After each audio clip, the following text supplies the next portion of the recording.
technological helpers are helping at the moment. That is what you're doing, isn't it, Francis? Helping me? Right, okay. Good. So those are the people we've got online at the moment. I think we've got another person meant to be calling in. Harris Vertlieb, I think, is meant to be calling in somewhere, but for the moment, let's start the discussion. Any immediate questions? So we've got a wide range of alumni here who are giving their time to try and find you about various things. Mary France, is that your dog? Yes, I have three, and oh, there you go. Okay, as long as it's a French dog and not an Italian dog, we're all right. Okay, excellent. Do we still have Anthony somewhere, or is he somewhere around? Okay, so look, we're still dealing with the technology here, but if anybody's got any questions that isn't related to international banking, so we can move on with that. So you've got a group of people here, they've been introduced. I'm inclined to throw things open for discussion. If not, I'm going to have to interrogate them. Do we have any questions from the floor? One over there. Yes, please. What is something that you wished you knew when you were still an undergrad that you know now? I'll just relay that, because some people might not have heard it. The question was, what is it that you know now that you wished you had known when you were an undergraduate? Are you directing that at anybody in particular? I saw you asking Justin that, because he was so recently an undergraduate. No, ask away to anybody. Mary France, you're there in France, and you, at least according to class year, you've had the longest time between your undergraduate education and what you're doing now. Have you got any advice for undergraduates, what they should know now that they don't know? what they should know. Well, just to persevere in whatever crazy project you have, and if you really believe in it and believe in yourself, then you can do it. But I guess that's the thing. Just go ahead and be what you want to be, and don't listen to advice telling you you'll never do it. And this is a crazy project. Just go ahead. And don't take those courses in economics just because your father tells you. The advice from France is perseverance. Find what you believe in and follow it up. Anybody else want to add anything to that down the way? I would add to that and just say, don't be conservative and don't feel inhibited to not, take risks. You're young enough, you've got enough ahead of you that you can do. You don't have to follow one particular line. And if you were in, chemistry, that doesn't mean that you can't go into human rights or the other way around. So explore is what my advice would be. I once had, I was probably 5 years into my working life, and at that point I wanted a break. And I had a friend who was 20 years older than me who said, well, that would be, I decided I was going to quit and travel. And the person said to me that would be a career limiting move. I chose to do it anyway, and backpacked for 3 months, went right back to the same company, worked with them for another year, took another leave, went and traveled for 3 months. And my advice to that person now would be that if I didn't do what my heart said I should do at that time, it would have been a life-limiting move.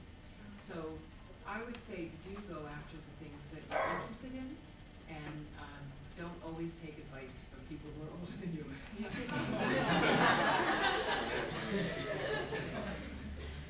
Anthony, anything you want to add to that from the land? Oh, I'm sorry, you've been offline. Thanks to my helpers. No, the question we're addressing at the moment is what do you know now that you wished you had known when you were an undergraduate? And really, we're interpreting this liberally and about life advice and advice about careers.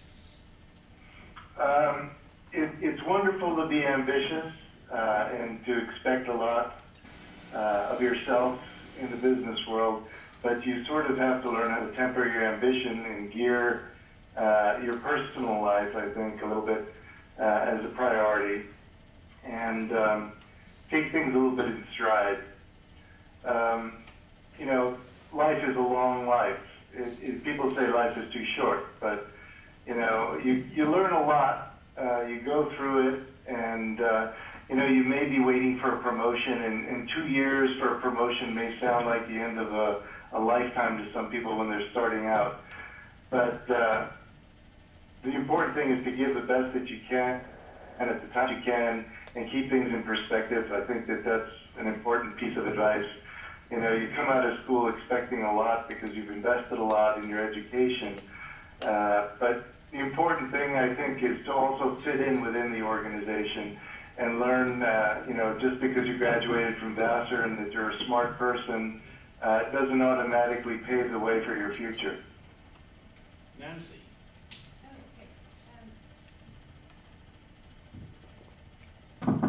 I would say it's really important to listen to your soul and to feed your soul. And by that I mean, when I was an undergraduate, I changed my major every semester. I was originally pre-med, political. I took drama, art history, French with Margaret Leclésio, and political science. And it wasn't until the last semester of my sophomore year that I decided that I would be a political science major, but that I would minor in French. And so to this day, I still get a chance to use my political science or fall upon my political science background and my French. I'd also say it's really important to have a sense of who you are and where you are, and that it's okay to actually move beyond comfort zones.